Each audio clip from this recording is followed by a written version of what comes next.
বিএনপির বিরুদ্ধে কি গণ অভ্যুত্থান হয়েছিল? বিএনপির নেতারা খালেদা জিয়া কি পালায়া ভারতে চলে গেছিল? মানে টোকাই লীগ থেকে শুরু করে কেন্দ্র পর্যন্ত একটা লোক গত এক বছরে এই দুঃশাসনের জন্য, গণহত্যার জন্য ক্ষমা চাইছে কিনা, রিগ্রেট করেছে কিনা? তারা বাংলাদেশে গত 16 বছরে গণতন্ত্র হত্যার জন্য ক্ষমা চেয়েছে কিনা?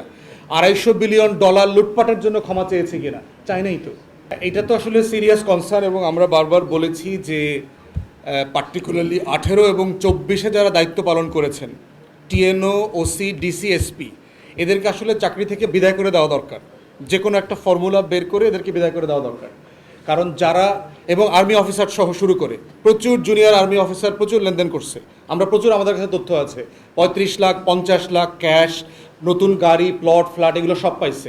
অতএব সামরিক বেসামরিক যে সকল কর্মকর্তারা এই 18-24-এর জাল জালিয়াতের সাথে জড়িত, তাদেরকে চাকরি থেকে যে কোনো ফর্মে অব্যাহতি দিয়ে দেওয়া দরকার। প্রমোশন অথবা নির্বাচনী দায়িত্ব তো দূরের কথা। এবং নির্বাচন কমিশনের গতকালকে রোডম্যাপেও আমরা দেখলাম না যে এই ব্যাপারে তারা আমলাতন্ত্রের ক্লিনিংয়ের ব্যাপারে তারা কোনো কথা বলেছে, এবং এই কনসার্নটা আমরা বারবার বলেছি, এখনও বলে যাব, এবং এই ব্যাপারে আমাদের একাত্মতা হওয়া ছাড়া কোনো দ্বিমত নাই আর কি। আওয়ামী লীগ কি আসলে আমাদের রাজনৈতিক প্রতিপক্ষ? আওয়ামী লীগ তো রাজনৈতিক দল কিনা। সে গত 16 বছর হেন কী কাজ করে নাই যে কারণে তাকে রাজনৈতিক দল আমাকে বলতে হবে? বিএনপির বিরুদ্ধে কি গণ অভ্যুত্থান হয়েছিল? বিএনপির নেতারা খালেদা জিয়া কি পালায়া ভারতে চলে গেছিল?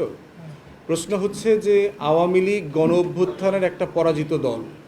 এই পরাজিত দলকে রাজনীতি করতে দেবার আকাঙ্ক্ষা তৈরি হওয়ার আগে তো দেখতে হবে সে আসলে রাজনৈতিক দলের মতো আচরণ করতেছে কিনা।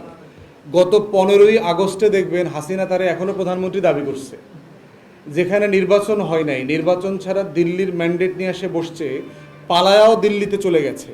সে এখনও দিনে রাতে বাংলাদেশের বিরুদ্ধে ষড়যন্ত্র করছে। আপনারা দেখেছেন কত কদিন আগে কলকাতায় অফিস খুলছে, দিল্লিতে অফিস খুলছে, এসালমের সাথে গোপন বৈঠক করেছে। হাসিনা 4,000 কোটি টাকা চাইছে এসালমের কাছে, 2,500 কোটি টাকা অলরেডি দিয়ে দিছে।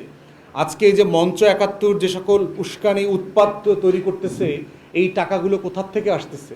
গুলিস্তানে ঝটিকা মিছিল, এইখানে সেখানে ঝটিকা মিছিল আওয়ামী লীগের, সেগুলো কোত্থেকে আসতেছে?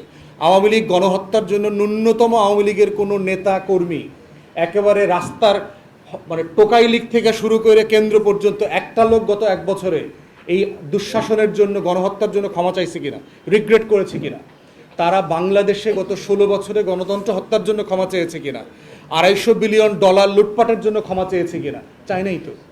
রাজনৈতিক দল কোনটা? রাজনৈতিক দল হচ্ছে সে দেশের জন্য কাজ করে, ভুল করলে ক্ষমা চায়, রিগ্রেট করে, জনগণের কাছে ফিরে আসে, জনগণের ম্যান্ডেট নেয়। তো যেই মানে ক্রিমিনাল এন্টিটি, তাকে তো আপনার ড্রাগ কার্টেল বলতে হবে, একটা মাফিয়া অর্গানাইজেশন বলতে হবে, সিসিলিয়ান মাফিয়াদের মতো, যে নিজে নিজ দায়িত্বে রাষ্ট্রের ভিতর রাষ্ট্র বানিয়েছে। অতএব তাকে রাজনৈতিক দল আকারে বিবেচনা করাটা হচ্ছে রাষ্ট্রবিজ্ঞানের সকল সংজ্ঞাকে, ইতিহাসের সকল ধারাবাহিকতাকে অস্বীকার করার মতো করে আর কি। অতএব সেই ব্যাপারে আমরা বলেছি যে আওয়ামী লীগ প্রশ্ন ডিল করার কথা শুরু থেকে আমি বলেছি।